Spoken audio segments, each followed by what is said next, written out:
Olá, bom dia a todos. Eu me chamo Paulo Azevedo. Olá, boa tarde. Eu me chamo Adriana Dantas.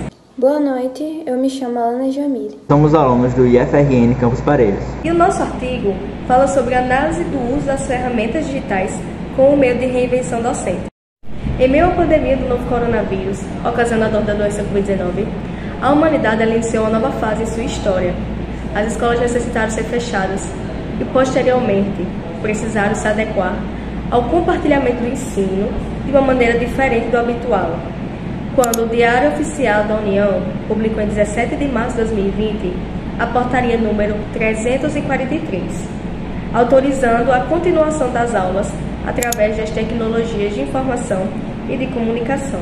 Assim, professores e alunos precisaram se adequar ao ensino remoto emergencial, o ERE, que se diferencia do ensino à distância, pois o EAD ele possui uma estrutura organizada, uma equipe preparada e uma infraestrutura feita para acompanhamento do desempenho do seu funcionamento. Com a origem do R, novos termos também começaram a ser utilizados, como o momento síncrono, que são as aulas que acontecem por videochamada, e os momentos assíncronos, que são as atividades postadas pelos professores. Na década passada, era notável que, para o ambiente virtual, eram utilizados meios inadequados e de difícil uso, que possuíam várias limitações. Como Silva cita, entre elas estão o VNC, da Real VNC, o NetMint, da Microsoft, o PCNUR, da Symantec, e o Citrix Access Essentials, da Citrix. Esses softwares eram considerados de arda usabilidade, e dentre os mencionados, apenas o NetMint possuía a função de conferência. Com a chegada da pandemia, as grandes empresas se viram em meio a uma nova disputa para a criação e aprimoramento de plataformas que funcionassem para o ensino virtual. Algumas dessas plataformas são o Google Classroom, o Google Meet, o Microsoft Teams e o Zoom. Outro assunto que precisa ser apresentado nesse vídeo são as tecnologias de informação e comunicação, ou TICs. Elas apresentam novas situações pedagógicas, onde a informação é descentralizada e disponível a todos.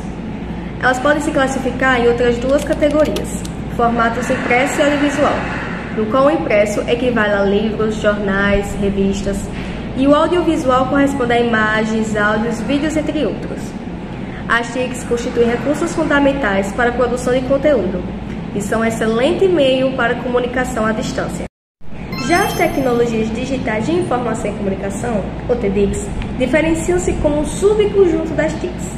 E, para Silva, tais tecnologias referem-se a ferramentas de informação e comunicação no formato digital, excluindo, por exemplo, as tecnologias de meio impresso. Exemplos destes são computadores, smartphones, tablets, calculadoras digitais, projetores, lojas digitais, internet e e-mail. Portanto, a exigência direcionada para professores e estudantes atualmente é adaptar-se à sala de aula online, utilizando as TICs e TDICs a seu favor, especialmente os docentes, que transformaram-se em youtubers gravando videoaulas e utilizando ferramentas digitais como plataformas de aprendizagem. Com relação ao objetivo e à questão do problema, o objetivo em si dessa pesquisa foi tanto quanto analisar as ferramentas digitais que estão sendo utilizadas pelos docentes para uma possível reinvenção no contexto do ensino remoto emergencial, como também como elas puderam ajudar eles nesse dilema. Além disso, coletar dados em meio às suas opiniões sobre os elementos de gamificação e as situações que eles tiveram ao ministrar as aulas durante essa pandemia, destacando também a aplicação de um formulário para eles, pela plataforma do Google Forms, retratando a importância dessas plataformas e dessa especialização no tema através da apresentação dessa pesquisa. Agora iremos falar um pouco sobre a metodologia da nossa pesquisa. A gente separou ela em duas partes: a caracterização teórica e a caracterização prática. Na teórica, a gente buscou responder questionamentos sobre o ensino remoto através de uma base bibliográfica focada em trabalhos, artigos, teses, dentre outros. E com isso, fundamentou-se um pouco sobre o uso de ferramentas digitais no ensino-aprendizagem remoto e também sobre a importância da tecnologia para a reinvenção docente. Já na caracterização prática, foi criado um questionário com 18 perguntas que foram essenciais para definir os tópicos que em breve serão apresentados no resultado de discussões, o qual possui como principal meta a coleta de dados para a pesquisa de maneira oblíqua. Desse modo, o próprio formulário foi respondido de forma voluntária, preservando-se a identidade dos entrevistados, os quais são professores propedêuticos das 4 vertentes do ensino básico, que são biológicas, exatas, humanas e linguagens, todos eles sendo do IFRN Campus Avançado Parelhas. Para introduzir os resultados e discussões dos resultados, foram criados subitens. O subitem A trata dos equipamentos tecnológicos e espaço para ministrar aulas. Após a análise das respostas no questionário dos docentes, foi observado que todos possuem internet fibra óptica. O equipamento tecnológico mais utilizado é o notebook, sendo selecionado por um total de 85,8% dos respondentes, e o dispositivo que ninguém faz uso é o tablet. Depois, ao fazermos a análise abrangendo o espaço utilizado pelos docentes para lecionar, entende-se que os recursos físicos disponíveis para o docente possuem um papel central no quesito qualidade de aprendizagem, tornando-se um dos elementos centrais. Em relação ao espaço, 86% dos professores afirmaram possuir um ambiente próprio e reservado para a ministração de suas aulas. No subitem B, foi apresentado o processo de preparação e adaptação dos professores no R, e percebeu-se que eles passaram por muitos desafios no início, pois tiveram que aprender a dominar diversas ferramentas digitais educacionais e atualizar o material de aula. De acordo com as respostas do questionário, 85,7% dos docentes afirmaram ter realizado formação em cursos, especializações, entre outras formações complementares na área do ensino remoto ou EAD. A seção C se intitula Adaptação ao Ambiente Virtual. Foi feito um levantamento com os docentes sobre o conteúdo trabalhado anteriormente em sala de aula antes da pandemia. E um dos conceitos citados por eles foi a palavra defasado. Nós também pedimos para eles fazerem uma comparação com relação às interações dos alunos entre as atividades síncronas e as presenciais. Como resultado, 86% dos entrevistados nos informaram que os discentes são muito mais aplicados nas aulas presenciais. Comparando novamente, foi observado que houve um retraimento de grande parte dos alunos com relação à fala nos momentos de interações presenciais. E na prática, poucos interagem oralmente. Uma parcela maior responde de forma tímida e curta, e geralmente na caixa de mensagem do Google Meet. Porém, as mensagens enviadas através de aplicativos de mensagem instantânea, como o WhatsApp, costumam ser bem mais longas. Outro ponto é o esforço para o planejamento e lecionamento das aulas em comparação com o ensino presencial. Os dados fornecidos pelo Google Forms expõem também o grau de empenho realizado pelos docentes no ensino remoto emergencial. Eles afirmam que a dificuldade, consequentemente, possui maior e muita maior proporção, sendo maior 71% e muita maior proporção 29%. Sobre o tempo de planejamento das aulas semanais, como mostra a figura a seguir, o gráfico. No tópico sobre a aplicação de ferramentas digitais, podemos ver que esse gráfico aqui evidencia as principais plataformas utilizadas pelos docentes na administração e suporte de aprendizado dos discentes. Como vocês podem ver, o Google Classroom e o Google Meet tiveram 100% dos votos, sendo o Google Classroom geralmente utilizado nos momentos assíncronos e o Google Meet utilizado para os momentos síncronos. Isso se deu porque reuniões pedagógicas entre os docentes decidiram que essas duas seriam utilizadas em comum por todos os lecionadores.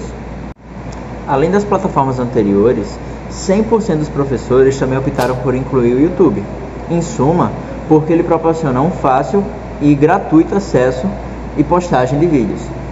Ainda sobre os aplicativos do Google, a companhia também oferece a plataforma Google Forms, votada por 85,7% dos lecionadores.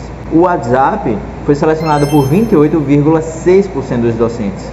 Ele funciona como aplicativo de troca de mensagem instantânea, sendo assim mais prático que a comunicação por e-mail. Também com 28,6% dos votos, o Kahoot trata-se de uma ferramenta web baseada em jogos em formato de quiz interativo. Aliás, outra ferramenta digital empregada para tornar a aula interativa sendo aplicada por 14,3% dos docentes, foi a Mentimeter. Esse site executa slides de perguntas, quizzes, word clouds, perguntas e respostas, que são o famoso question and answer, e pode ser utilizado em tempo real na apresentação remota, híbrida ou presencial. O subitem F tratava sobre a gamificação nas aulas remotas. A gamificação é um método utilizado no contexto didático para estimular os discentes, atraindo a atenção destes, empregando competitividade e por colocá-los em um cenário de disputa e desafios. Muitas das vezes, temida pelos docentes devido a alguma aplicação incorreta, aproximadamente 57% dos respondentes citaram que possuem essa apreensão, quanto aos outros 43% afirmaram não possuir e também definir a gamificação como um método atrativo para os alunos e uma ferramenta para a motivação. Já o subitem G trata sobre a avaliação do processo de aprendizagem no R, onde a maioria dos professores, correspondendo a 63,6% das respostas, aplicou avaliações através de momentos assíncronos, como atividades e provas disponibilizadas no Google Forms e Google Classroom. Em contrapartida, 36,4% relataram a realização de suas avaliações através de momentos síncronos. Falando sobre a pergunta feita no formulário, o que é uma aula inovadora? E você considera a sua aula inovadora? Dando uma olhada nas respostas, uma aula inovadora para os docentes é uma aula com instrumentos, ferramentas ou metodologias diferentes, metodologias novas, que facilitam e inovam ao mesmo tempo.